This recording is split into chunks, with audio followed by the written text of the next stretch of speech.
You're watching the debate edition of Frank Discussions. In this format, the hosts have assigned positions, one for and one against a topic, regardless of their personal views. The arguments you hear here are not necessarily their personal opinions, but are in keeping with the rules of the debate. The goal is to challenge ideas and spark critical thinking.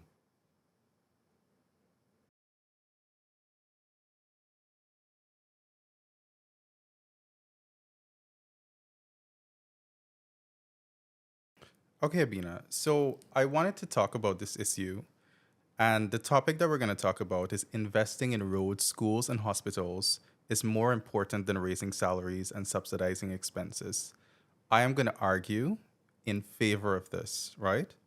So, where I want to start off is I think that in Guyana, when we look at the last 10, 15 years, we can deduce that the lack of adequate investment in infrastructure over the years has hampered people's quality of life in many ways. When you look at something like the traffic jams that people have to experience when they are driving on the East Bank Road, when they wake up at 5 o'clock in the morning to get ready to leave their West Bank or East Bank Essequibo address to come to work in Georgetown. And then they find that by 9 o'clock, they're still in a line in traffic waiting to get to work and they'll get to work late. It's things like that that bring us back to the fact that the inadequate investment in things like roads and bridges is what is holding back this country's productivity in so many ways. And you'd see people like Fariza Hanif complaining on Facebook all the time about how she lives over the West Coast. And when she has to travel, the trouble and the exhausting waste of time, you wonder with the 2 hours that she has wasted, how much could she have gotten done in that time? And when you look at the multiplier effect of that for thousands of people who have to travel back and forth between the two regions, what could it have been like if we had a more efficient road network and a bridge that wasn't so small or old or didn't have to close every time vessels had to pass through the channel? All right. So that's the importance of infrastructure. Also, with respect to when we talk about schools and hospitals, we have lots of those in the city and around the city. But when you look across the country, especially in countryside and hinterland areas, there is an inequitable access to these institutions that the state uses to serve people. And what do we need in order to bridge that divide? We need road networks and bridges in hinterland areas and the countryside that would give you better access to those places. And we need more schools and hospitals to bridge the inequitability with respect to the difference between the urban areas and the rural areas. So that's why we need more schools and hospitals. I think what we've seen over the years is that every year there is a salary increase, right, with respect to public servants. So we have been gradually increasing salaries, but we haven't seen the similar investment in infrastructure as we have now when we got this massive injection of new wealth from oil money. And so we see a behemoth of investment in roads, schools, and hospitals, and bridges, and energy plants, and so on. And that's good. Introduce energy plants to this. Let's stick it to schools, roads, and hospitals because I think you're kind of, if we introduce energy, everybody's going to say, yes, that is it. Okay, no Because we problem. all want cheap and reliable electricity. So stick to the. Perfect. So that is the benefit of having investment in infrastructure. When we talk about subsidizing people's expenses and increasing people's salaries, and I when I say subsidizing expenses, I'm talking about the government deciding, for example, that the cost of gasoline is too expensive and erratic in terms of how much it goes up and down because when we have a war in Russia, Ukraine, or something else, you see a price spike and people don't want to be able to have to deal with that.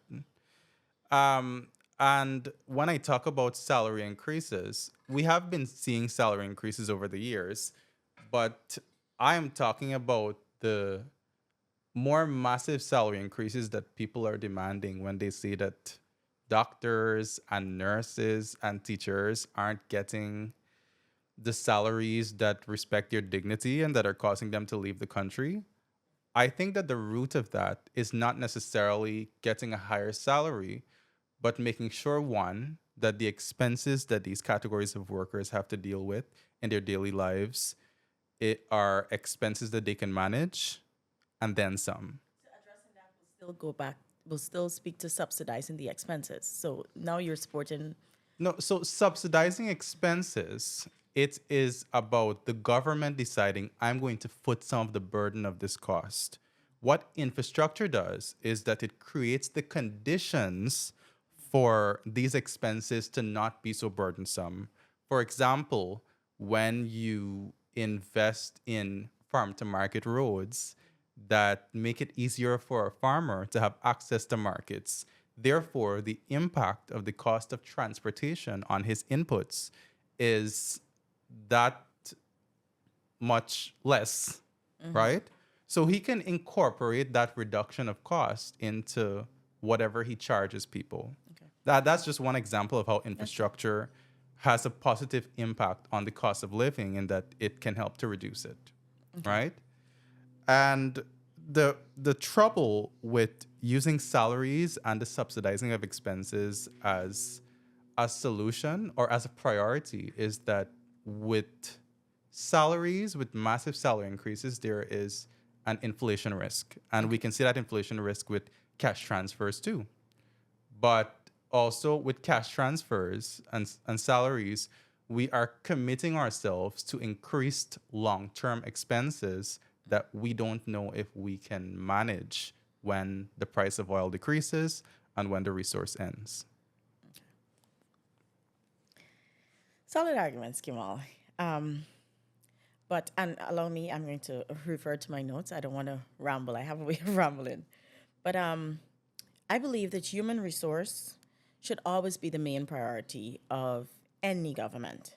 We would all prefer to live in this utopian society where the schools, roads, and hospitals are top notch.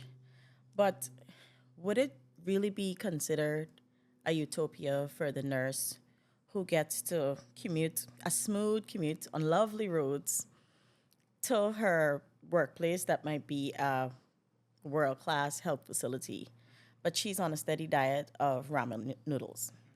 That might sound like a very simple argument, but that simple argument points out that if we allow people to be able to live, it may reduce some of our capital expenses. Our hospitals may not overflow if people can afford a healthy diet and are less stressed about paying the bills and where the money come in from for that.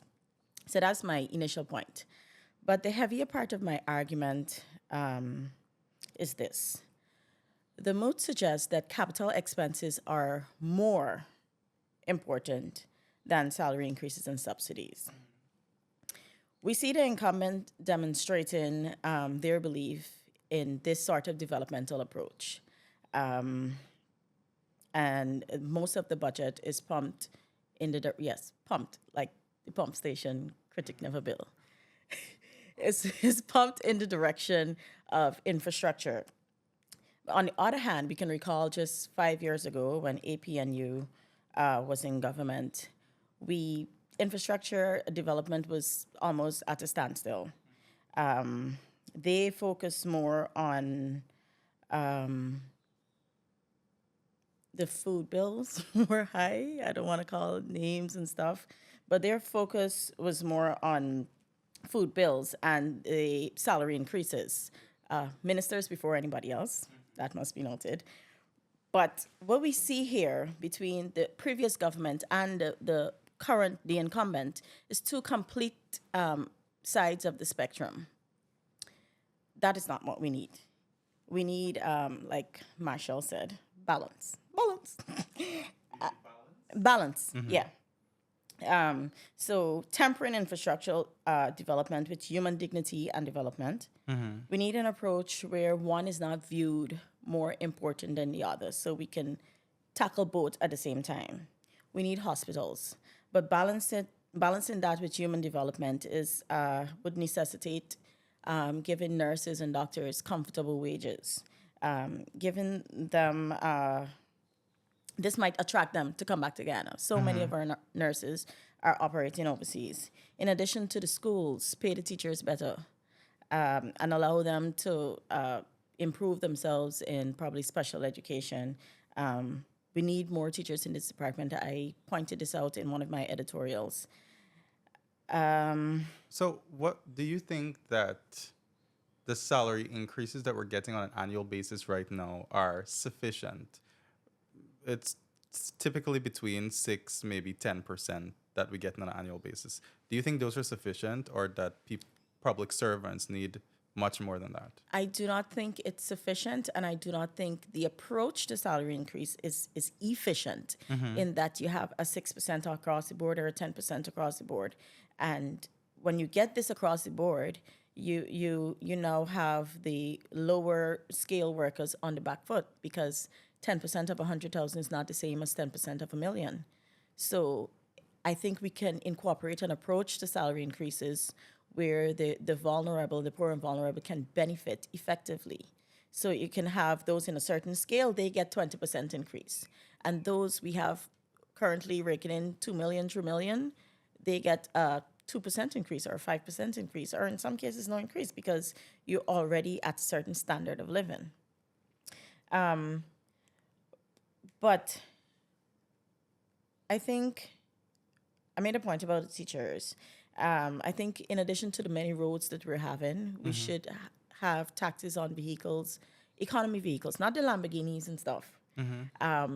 Vehicles that you and I may drive. We should have the taxes so low that driving now is not a luxury or a choice that is based solely on your spending power, but really if you want to.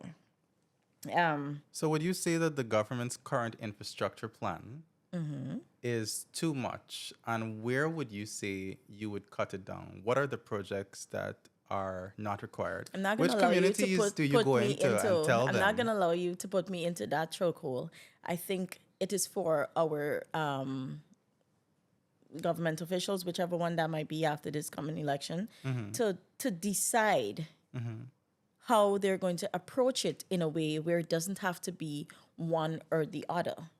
If you're living in the fastest growing economy, you should be able to go and get food for a healthy diet. You should be. Do you know, Kemol, that a lot of people who live in Guyana can't afford to stay at the many hotels we have going up? Well, I had an experience in Trinidad and Tobago. I went to Tobago and we were in the pool, and most of the people in the pool, they had the Trinidadian accent, and I was like, what's this? Because you can't go in the pool if you're not staying at the hotel. And those people, even with all that's going on over there, they can afford to stay at the hotels in their own country. Why are you comparing Guyana to Trinidad? These hotels that we're putting up, or the private sector's putting up, it's not for Guyanese largely to stay in. It's because we see an influx of expats and people who have the money to come and Why inject not allow FDI. Guyanese to have the money? That is something that is happening concurrently. But right now, the hotels that we have in this country, even with the ones that are being constructed right now, they're not meeting the demand for room space that we see with respect to all of the expats that have to come to the country. This is why every time we have a forum or a conference, an international event, we see people coming in here and the prices of the hotel rooms are so ridiculous. And even the expats complain about it. It's because the demand for rooms is so much and there needs to be more hotels. But you can appreciate, Kemol, that there are peaks and there are low periods. Even in the low periods, Guyanese can't afford to stay at the hotels. Can you afford to stay at Marriott at one night? That's the thing. I don't need to stay at Marriott. I have a home. I'm a Guyanese person. My family lives here. I have my family's house. I have my Is staycation apartment. a thing like? I mean, I think we're going off topic and focusing too much on that. Yeah. But the point that I was trying to make is that we should be at a point where we can afford certain things. It doesn't have to be hotel, but you could afford to buy vegetables in the market. So that was the point. It wasn't to focus too much on the hotel bit. I think Hold on a second. We can afford to buy vegetables with different solutions, right?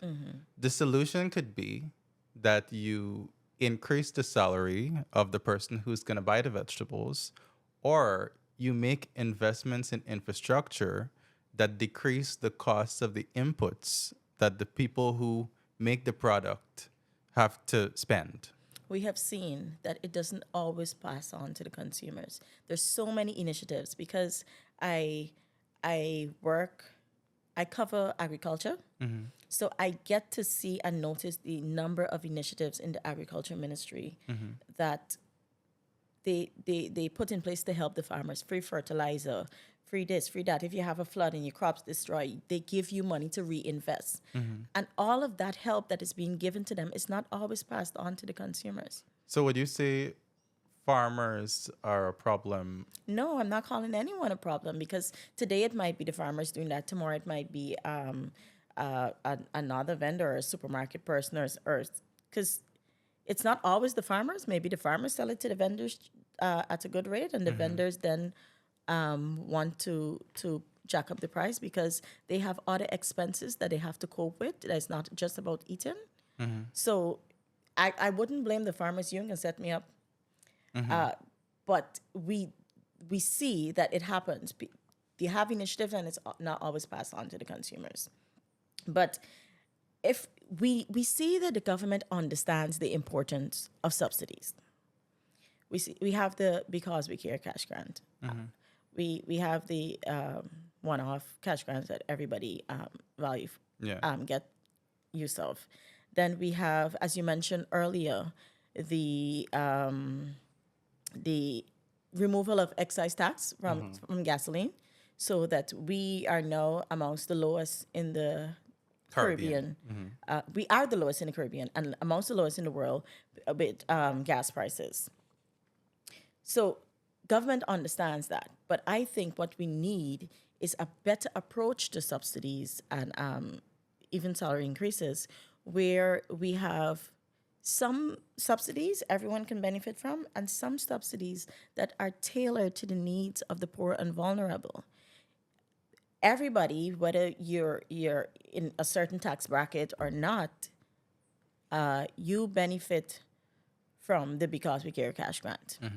But we need more subsidies that only target the poor and vulnerable in society. So we can move away from this where there's so many people who are desperate and feel like if they have nothing to lose. When we do that, we reduce the crime rate and everybody benefits. So it still goes back to the benefit of everyone. We get beggars off the streets. We have a more safe and productive society. Yeah, but you keep making this argument about being able to afford things and being able to come out of poverty on the basis that it is that increasing salaries and subsidizing their expenses is the only way. No, so earlier I noted that the mood suggests one is more important than the other. And my argument is that we should place equal importance on both. So we should never have it where it's so much development one time that, and that too, you like to point out the negative effects of salary increases. What are the negative effects of a big developmental boom? You drive up the cost because of demand. You drive up the cost for materials and even labor.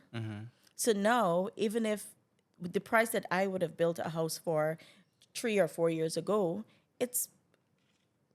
I ain't good with percentages. I don't want nobody accuse me of being in a certain political camp because my figures ain't good. But it increases prices that much more. So you're pushing out more and more the middle class. So it's not one or the other. We can have development, we can have the bridges, we can have, but paced in a phased approach or with a certain pace. So at the same time, you have money to raise salaries and put in certain subsidies. I know they have this, and there's a taboo on that. The the American, they have a system about with the food stamps and stuff. We can review this kind of system. It doesn't have to be the same approach, but we can review that and take a different approach where we can avoid certain pitfalls with that and get some of the vulnerable people in our society. They can be able to go to certain supermarkets that might have certain tax breaks or so, or even like the Guyana shop, and be able to get things. And this should not be something that is being that is a benefit for me and you. We're not rich, but we're not. Hopefully, you're not that That vulnerable. what? Okay. So here is my concern.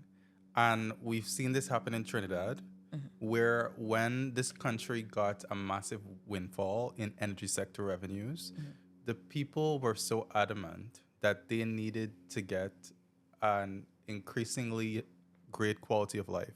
They needed higher salaries, they needed transfers, they needed subsidies. And what did Trinidad do in the period between 1999 to 2017? And this is what the IDB pointed out, the Inter-American Development Bank. Trinidad used about 98% of all the revenue they got from the energy sector because of populist calls for increased salaries and cash transfers. And what did they have to show for it at the end? Because they put so much money toward that consumption-based spending. The IDB called it hand-to-mouth spending. So then not put so much. You see, we can learn from Trinidad. We don't have to put so much, but we can still put enough so that we don't further contribute to the brain drain. So that people don't feel desperate, so that you can feel comfortable walking down the street and not feel as if you might be a target. So my suggestion, I hope I didn't convey that in my argument, is not for a 95% spending on salaries and current so on. expenditure. We can have a good chunk on capital expenditure and a decent amount of money for current expenditure so that people can see improvement in their day-to-day lives. So you can have the road, you can get a smooth drive, and you can still be able to take a little vacation, take a trip. You could afford to do something that was something that. But Okay. if, yeah, you get a Let me point. cut you and I'll ask you this. Because the discussion seems to be centralized to where we're living. But don't you think that there needs to be more infrastructure that develops transport in the countryside, in hinterland regions where people don't necessarily have the ease of travel that we do? They don't necessarily have the schools where all their children could go, and they don't have the hospitals where you can go and get the same level of healthcare treatment that we get in urban areas. We need more roads, we need more bridges, we need more schools, and we need more hospitals there, because what we're seeing in this country is that it's just inequitable access to those kinds of So resources. you agree that we should have 8 hospitals being built simultaneously, and we don't have nurses and doctors to staff them? Absolutely, we need nurses and doctors to staff them. And every year we're going to give nurses and doctors a salary increase, as was done in 2022. Multiple categories of healthcare workers got significant increases in their salaries, unlike other categories of workers in the public service. And even now, after those salary increases were gotten, we see those categories of workers still saying, what we're getting, in addition to teachers, is not enough. So you really have to ask the question, what is enough? Well, that's why we need to figure that. We can have studies to know what is enough, because people might always ask for more, Yeah. but we don't want to have a case where I don't have the exact number that comes to mind, but there are a lot of schools that were built this year. And wasn't it this year teachers were on strike? So you have all these beautiful buildings equipped with the things that are necessary, but teachers outside the school, and children can't go to school because teachers are on strike. So you want to have this tempered approach where it's you can have the schools and you can still have teachers who are willing to go to work. Yeah. So I think that's the extent of my argument. Kemol, do you have anything extra you want to add before No, we well, wrap? I think we can agree that we need more road schools and hospitals in hinterland and countryside areas. Yeah? Of course. Of course. I do not believe that our Indigenous brothers and sisters should have to be medevaced every time they have a serious health situation. But also, we don't need 2, 3 health centers in one area coming one time.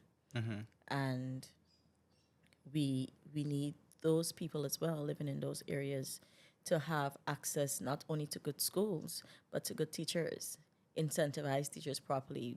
Some of the good teachers from in Georgetown should also go to those interior locations and transfer their skills and teach your children there. But would they want to do that? Can you maintain your workforce properly if they're not being paid well? Okay, I understand. And so I think the final point I want to make is that when people look at, for example, the level of infrastructure spending of this government, and you compare it to the current expenses, you can't have that conversation without asking yourself how much of the money that's allocated to infrastructure is lost through corruption and waste. So when the opposition talks about infrastructure expenses, I think largely we see them saying more that we're concerned about what is lost through corruption and waste, as opposed to them saying we don't need this project or that project. Do you agree with that? That they say that? They say that, but they also say that I listened to this program recently with Terrence Campbell where he said that infrastructure development wouldn't stop under the new government; it will continue, but it wouldn't be at this rate and at this pace. Okay, so my point therefore is that when the opposition says they usually talk about this IMF finding from a few years ago, that what we saw was that about 40% of every dollar that's spent on infrastructure is being lost through corruption and waste. So, and that's outdated information. What we need right now is an examination of what we lose through corruption and waste, and then we could be in a better position to say how much we're spending efficiently on infrastructure as opposed to current expenses. I see where you're trying to go with this. That it's not just the big spending because some is wasted. It's the efficiency of the spending. But it still comes back to not just the spending on it, but a phased approach. Because even if you spend $10 less, if you cut out corruption and inefficiency, it still comes back to driving up the cost when there's everything happening one time. So the government could afford it, but I can't build a house right now because it's too expensive. And then you go to this street and there's roadworks there, and you try to avoid that, and you go to the other street and there's roadwork there. But I think, despite our own opinions, we have been able to efficiently ventilate this topic. Okay. There you have it. We have made the arguments and placed our views on the table. We're not here to tell you what to think, but we want to inject some intellectual challenge into the way that you examine the issues that affect our daily lives. So now that we've spoken, why don't you tell us what you think?